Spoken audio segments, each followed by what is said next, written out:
Good morning. আশা করছি তোমরা সবাই খুব ভালো আছো, আমরাও সবাই খুব ভালো আছি। শৈলীর ঘর সংসারে স্বাগত। এখন থেকে একটা নতুন সকাল তোমাদের সঙ্গে নিয়ে ব্লগটা শুরু করলাম। অনেক দিন বাদ ব্লগ করছি, মনে হলো যে ব্লগ করি। সবাই বলছে, পিসিরা বলছে, আমার দিদিরা বলছে, তারপর বন্ধুরাও বলছে যে ব্লগ আসছে না। তাই মনে হলো যে আমি অত বড় ব্লগার নই, আমি একদম সামান্য, কি বলবো, কিছুই না, কিছুই না। তাই মনে হলো না ব্লগ করি। তারপরে যাই হোক, সপ্তাহে দুটো করে তো দিতে পারি, কেননা ছেলেমেয়ের পড়াশোনা আছে, ওই জন্যে হয়ে ওঠে না। সপ্তাহে দুটো করে ব্লগ দিতে পারি। তারপরে আমার বাড়ি তো, বাপের বাড়ি কলকাতায়, ওরা সবাই বলে যে তোকে দেখতে পাই, যে ভাল লাগে। যাই হোক, ওই জন্যে মনে হলো ব্লগ করি।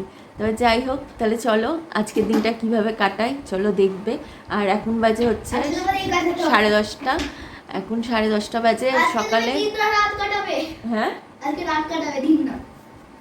আচ্ছা। তারপরে আজকে হচ্ছে এখন 10:30 বাজে। সকালের খাওয়া হয়ে গেছে, সেদ্ধ ভাত করেছিলাম, সবার খাওয়া হয়ে গেছে। এখন হচ্ছে দুপুরের রান্না ঠান্না করব। চলো কি রান্না ঠান্না করি দেখবে। তা অনেক গ্যাপ পড়ে গেছে, অনেক দিন বাদ ব্লগ করছি। আজকে মনে হলো না ব্লগ করি। আর এই যে ছেলে তো সেই উৎসাহ, বলছে মা ব্লগ করো ব্লগ করো। যাই হোক, চুপ করে বলে আবার। তবে যাই হোক, তাহলে চলো কিভাবে দিনটা কাটাই চলো দেখি। আগে কাপড় জামাগুলো ওয়াশিং মেশিন থেকে বার করি, কাপড় জামাগুলো আগে মেলে আসি, তারপর রান্নাঘরে ঢুকবো। তোমরা তো জানো না, অনেকদিন বাদ ব্লগ করছি। যারা দেখতে তারা তো জানতো লক্ষ্মীদি কাজ করে, কিন্তু এখন আর লক্ষ্মীদি কাজ করে না। লক্ষ্মীদি শীতের সময় বলেছে যে ওর অসুবিধা হয়ে যায়, ও তো আরও 4 বাড়ি করে, আমার বাড়ি নিয়ে 5 বাড়ি। ওর বাড়িতে রান্না বান্না করতে দেরি হয়ে যায়। তারপরে ঠান্ডা পড়েছিল, ঠান্ডার মধ্যেও কাজ করতে পারছে না, এত বাড়ির কাজ। তবে যাই হোক, তাই জন্য ও এখানে আর কাজ করে না। তাই এখন ওই আমাকেই করতে হয়। কত লোক রাখবো আর কত লোককে কাজ শেখাবো? তার থেকে ভালো নিজের কাজ নিজে করাই ভালো। তাই জন্যে নিজেই এখন কাজ করি। ওয়াশিং মেশিনে কাপড় কাচা তো তেমন থাকে না, ওয়াশিং মেশিনে হয়ে যায়, আর বাসন কটা পরে সে আমিই ধুয়ে নিই। যাই হোক, চলো কাজগুলো করে নিই, তারপরে হচ্ছে রান্নাঘরে ঢুকবো। আগে কাপড় জামাগুলো জন্য হইলে বেলা হয়ে যাবে, আর শোকাবে না, শোকাবে না, অর্ধেক তো শুকিয়েই গেছে, হচ্ছে ওয়াশিং মেশিনে শুকিয়ে যায়। তবে যাই হোক, কাপড় জামাগুলো মেলে আসি। এই মাথার উপর যদি একটা কাপড় জামাগুলো থাকে তা অস্বস্তিকর, তাই আগে কাপড় জামাগুলো মেলে আসি, তারপরে হচ্ছে রান্নাঘরের রান্নার কাজ করবো। যত বেলা করবো নিজেরই বেলা হবে। ওই যে বালতিতে রাখ।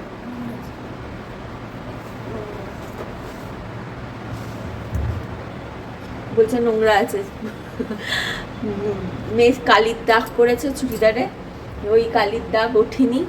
কালির দাগ তো ওঠে না, পেনের কালির দাগ, ওই তাই বলছে নোংরা আছে। ছেলে স্কুল নেই। চলো কাপড় জামাগুলো আগে মেলে আসি।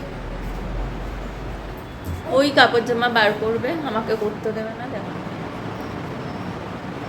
তুই আবার ঢুকে যাস না ওয়াশিং মেশিনে।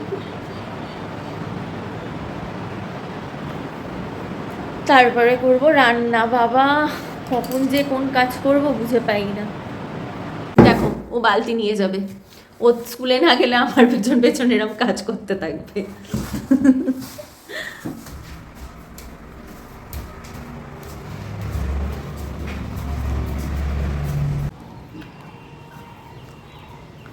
আজকে পুজো আমাকে দিতে হয়নি, পুজো আজকে রোজের বাবাই দিয়ে গেছে। এই পুজোর কাজটা অনেকটা কম, একটা কাজ করে দিয়ে গেছে।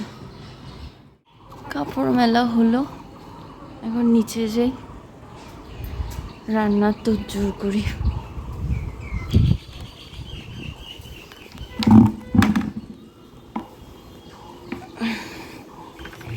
আমি লাইট অফ করতে থাকি সারাদিন ধরে, আর এই যে লাইট জ্বালিয়ে।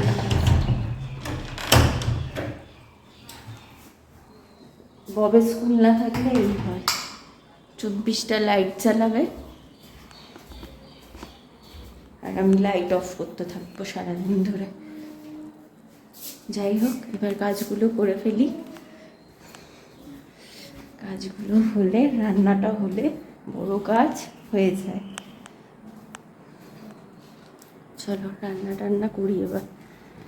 কী রান্না আবার, কী কাজের জন্যে, কী রান্নার জন্য অপেক্ষা করছে। শুক্তো করবো।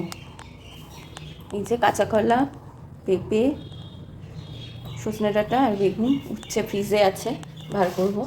আর এই যে পটল পোস্ত করব, ঢেঁড়স ভাজা করব, আর করব এগুলো কাটতে হবে। চলো কেটে ফেলি, সবজিগুলো কেটে নিই। মা 3টে কাঁচা কলারই মুখ কেটে দিল। ব্যাং, কী যে করি না, এত কাঁচা কলা কি। যদিও আজকে আমার দিদির আসার কথা, দিদি মানে আমার ননদের আসার কথা,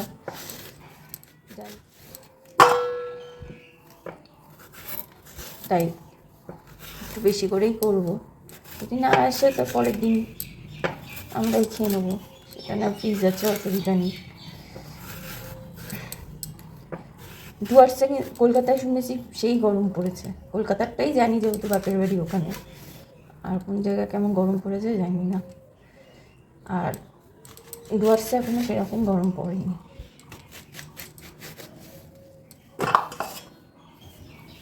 কথা বলা দিয়ে দিই, শুক্তো করবো। সবজি কাটা হলো, এই যে শুক্তোর জন্য কেটে রাখছি এই যে বেগুন, সজনে ডাঁটা, কাঁচা কলা, পেঁপে, আর কি দিলাম, মিষ্টি আলু, এই কাটলাম ওই যে, হ্যাঁ শুক্তোতে দিতাম। এই যে এত প্রচণ্ড ভিড়, আর ওই যে মেয়ে বললো যে মেয়েকে পাঠিয়েছিলাম বড়ি আনতে, আমাদের দোকানের পাশে একটা মুদিখানার দোকান আছে, ওই দোকানে পাঠিয়েছিলাম বড়ি আনতে, দোকানটা বন্ধ, তাই জন্য আর তো দূরে ওকে পাঠানো যাবে না মানে পাঠাবো না, অত দূরে কে পাঠায়, বাজারে আরও ভেতরের দোকানগুলোতে। তবে যাই হোক, ওই জন্য বড়ি নেই বলে শুক্তোটা আর করতে পারবো না। শুক্তোটা বলছে রাত্রিবেলা করে দিও, আমি বড়ি এনে দেবো। এখন দোকানে প্রচণ্ড ভিড়, পয়লা বৈশাখের সিজন, তাই জন্য দোকানে ভিড়, ওই জন্য শুক্তোটা এখন করবো না। এখন পটল পোস্ত, ঢেঁড়স ভাজা, মাছের তরকারি, মাছের ঝোল, আলু দিয়ে বেগুন দিয়ে, আর ভাড়ালিটা রাত্রিরেই কেটে রাখছিলাম, আর ভাড়ালি বুটি। চলো তাহলে রান্নাটা সেরে ফেলি।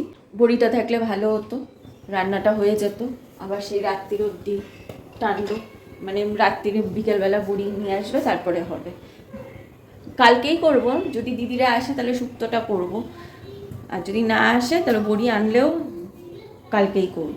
এখন এই যে পটল পোস্তটা করে নিই।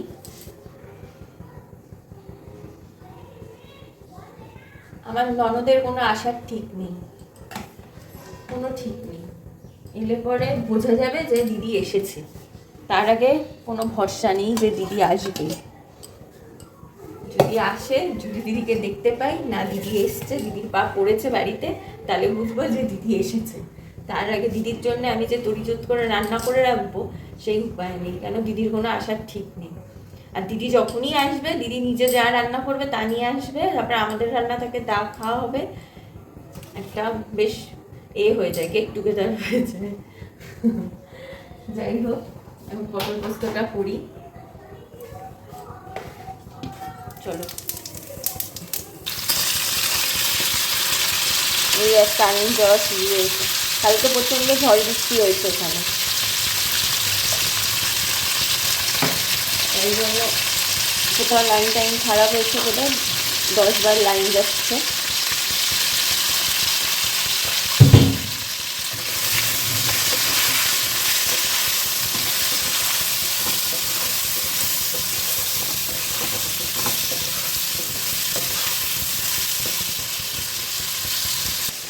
কেমন লাগে রান্না করতে নিলাম, এই যে পটল দেখতেই পেলে যে পটল আলুটাকে দিলাম, লাইন চলে গেল। এইদিকে বড়ি বানতে পাঠালাম, বড়ি নেই, এইদিকে লাইন চলে গেল।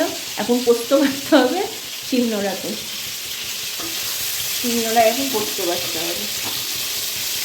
আর আমার বাটতে সব থেকে আলসি লাগে, সব কাজে আলসি লাগে না, কিন্তু মশলা বাটতে সেই আলসি লাগে। বলছিলাম লাইট চলে গেছে, এখন দেখি লাইন এসে গেছে, আবার বাঁচছি আমি।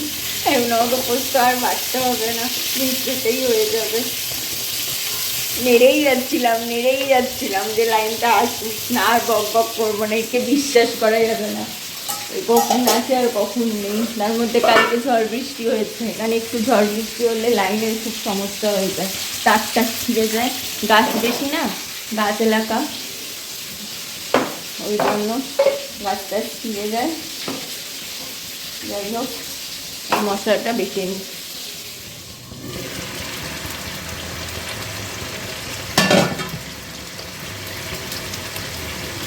এই পোস্ত বাটতে আমার কতক্ষণ লাগবে।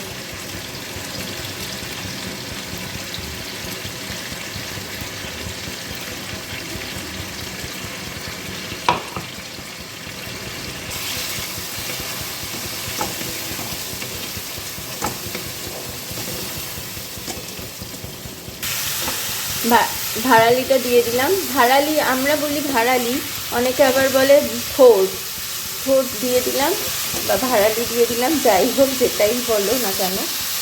আর হচ্ছে লবণ, মিষ্টি আর চিনি দিয়ে দিলাম, একটু নাড়াচাড়া করে লঙ্কা চিড়ে দিয়ে দিয়েছি, নাড়াচাড়া করে ঢাকা দিয়ে দিলাম।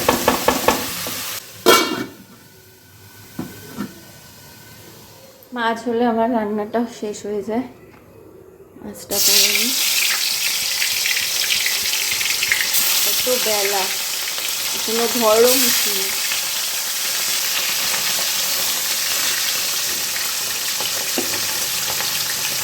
দেখো কটা বাজে, 1:30 বাজে, 1:30টারও বেশি।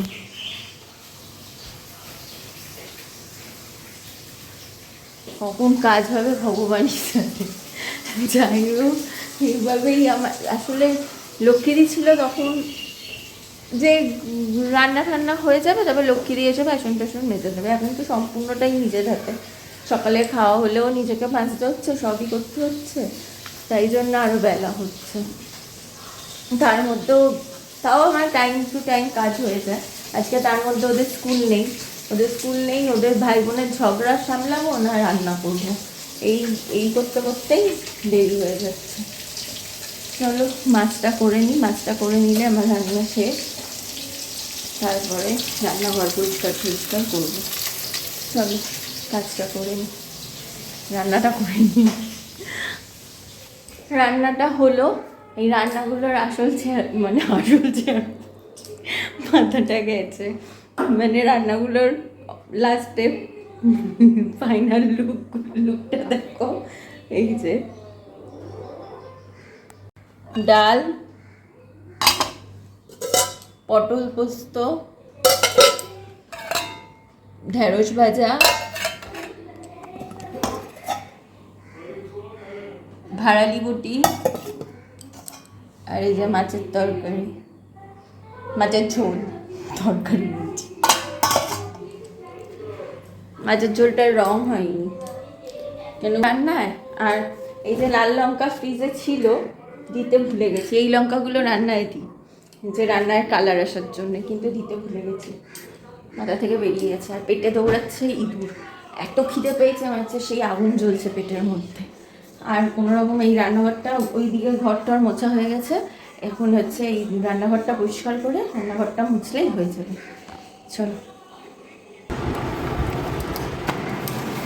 রান্নাঘরটা এই যে পরিষ্কার হলে আমার কাজ অনেক হয়ে যাবে। বাবা কটা বাজে জানো এখন? 4টে বাজছে, 4টে বলছি, 2:30 বাজে, এত বেলা হয়েছে রান্নাটা। এগুলো এখানে মেজে রেখে দিয়েছি, ঝুড়িটা আনছি, নতুন আনছি শিলিগুড়ি থেকে, ওখানে রেখে দিয়েছি। রান্নাঘরটা মোছা হলে আমার কমপ্লিট কাজ। রান্নাঘরটা পরেই মুছি, মাছ ভাজি, তেল ছেটে, সবজি কাটি, চোচা টোচা পরে, এই জন্য পরেই মুছি। আর পেটে তো বলছি আগুন দৌড়াচ্ছে।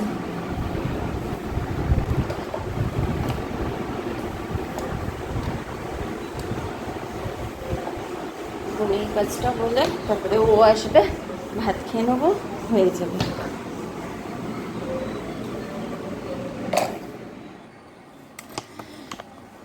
এই যে একটু বসলাম, এখনই চলে আসবে।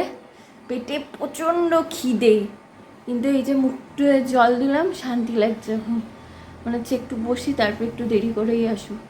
যদিও দোকানে ভিড়, পয়লা বৈশাখের মার্কেটিং। যাই হোক, তাহলে পরে তোমাদের সাথে কথা বলছি। চাদর টাদর ভাজ করলাম। এখন ওই যে ছেলের উৎপাত, কিছুতে দুধ খাওয়াতেই পারি না, কিছুতে দুধ খাওয়াতে পারি না, দুধ খাবেই না। এই যে এখন দুধ চা করে মাথা খাচ্ছে, এখন ওকে দুধ চা করে দাও। আর এখানে ঝড় উঠেছে, মানে হালকা ঝড়, মানে হাওয়া দিচ্ছে। লোডশেডিং হলো একটু কিছুক্ষণের জন্য, আবার লাইন চলে এলো। আজকেও মনে হয় লাইন থাকবে না, নাকি কী হবে জানি না। কিছুক্ষণ ও 4:30 থেকে উঠে এতক্ষণ ধরে করলাম, ছেলেকে পড়াচ্ছিল ওর ম্যাম, আর আমি একটুখানি ভিডিওটা এডিটিং করছিলাম, যে কি করব একটু এডিটিং করে রাখি। তবে যাই হোক, এখন যাই একটু চা বানাই আর হচ্ছে ওই তো এখন চা খাবো। এখনও দিদিরা আসেনি, জানি না আসবে কি না। সুক্তোর কথা জানি না, সুক্তোর কি গল্প হবে।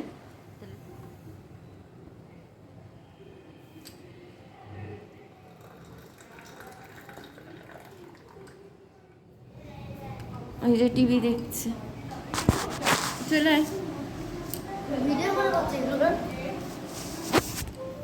চল,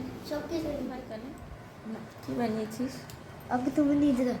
কি বা স্প্রিং? বাবা, এই ভালো, এখন চা খা, চাটা খেয়ে নিই। আর তাহলে আজকের মতো আমার বকবক এতটুকুই। তোমরা সবাই খুব ভালো থেকো, সুস্থ থেকো, অনেক অনেক মজা করো।